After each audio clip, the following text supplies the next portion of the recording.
Hello, my dear students. Hope all of you are fine. Once again, I welcome back everyone to our JC class. So, children, I hope that you all of you are fine at your home and you are learning. Okay, so we have read our chapter 6, that is plants in the surroundings and environment. Today we will read the last part of this chapter, that is about the things we get from the plants. So children, we have already learned about the types of plants and parts of the plants. Okay, in different parts of plants we have learned about the root system, which is divided into taproot and fibrous root. Then we have learnt about the taproot and our fibrous root and what are the functions of roots.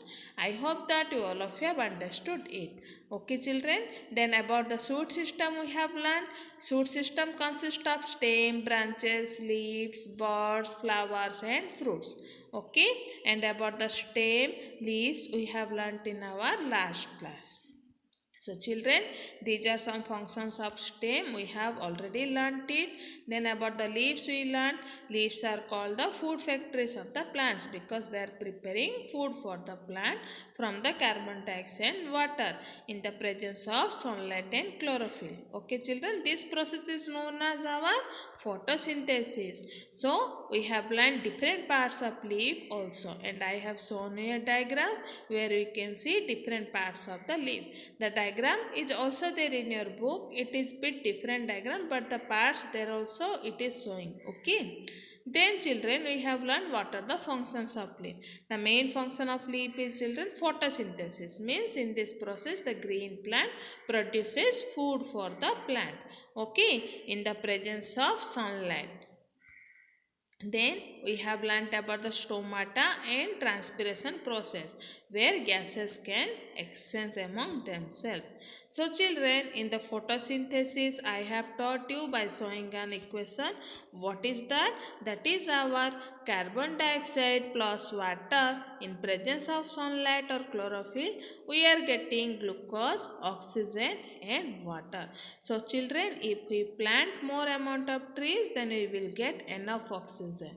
Okay, our ecosystem can be balanced because of plants. So children, as here we are seeing that plants are taking carbon dioxide and they are removing oxygen for us, which is very much helpful for our living beings. So this is the photosynthesis process where carbon dioxide and water combines in the presence of our sunlight. Okay, and in the chlorophyll it is formed the food, which is in terms of our glucose, and oxygen gas is released in this process. So children, now we will discuss the things we get from the plants. Plants are very useful for us. Plants give us a lot of things that we use in our daily life. Okay, because plants are very much useful for us, we should plant the trees. A few of them are: plants are the main source of food. We eat food like fruits, vegetables, pulses, cereals, oil and spices from the plants. We get tea, coffee, cocoa from the plants. Tea is prepared from the leaves of the tea plant, while coffee and cocoa are prepared from the seeds of the plants. So children, these are some examples of our plants. Okay, how they can helpful for us. So here you can see we are eating different types of fruits, vegetables which are coming from our plants, as well as we are drinking our beverages, that is tea, coffee, cocoa, etc., which are also prepared from the seeds of the plants.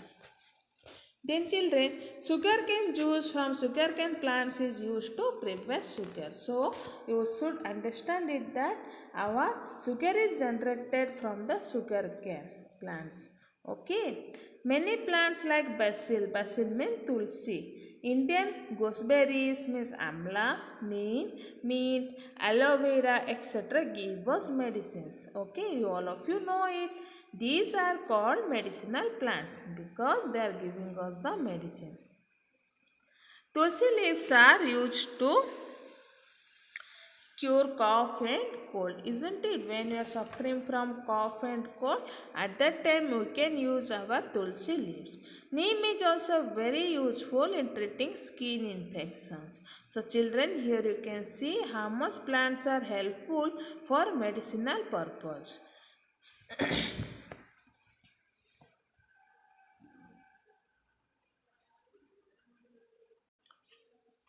Then children, many plants give us perfumes also. Okay, perfumes are made from sweet smelling flowers like rose and jasmine. Wood comes from tree trunks. Furniture items like table, chair, bed are made from our wood. Many plants give us perfume which are made from our where children sweet smelling flowers. By mistake it is written like that. This is our sweet smelling flowers like our rose and jasmine. Here you can see from some furnitures are there which are made by our wood. Okay. We get cotton and jute fibers from the plants. Cotton is used to make clothes, while our jute is used to make ropes and bags. Paper for books, notebooks, newspapers, or even banknotes are made from our wood pulp. Okay. The eraser that we use comes from the juice of rubber plant. Do you know children? Rubber is also used to make tires and pipes. Plants give fodder for animals. Grass and the green part of the plants are used as fodder for cattle and other animals. So children, here you can see how much plants are helpful for us. For that reason, we should plant trees. We should not cut the trees. Okay, so that our ecosystem should be balanced. We are getting so many things from plants. So we should thankful to God that because of plants we can survive. So children, all of you promise yourself that you will not cut any type of plants and you should plant the tree. Any tree you can plant it. Okay. So children, by this our lesson is already over. Now we will discuss our question answers of our lesson. We will revise the question answer in our next class. So children, all of you stay at your home safely and keep on learning. Thank you.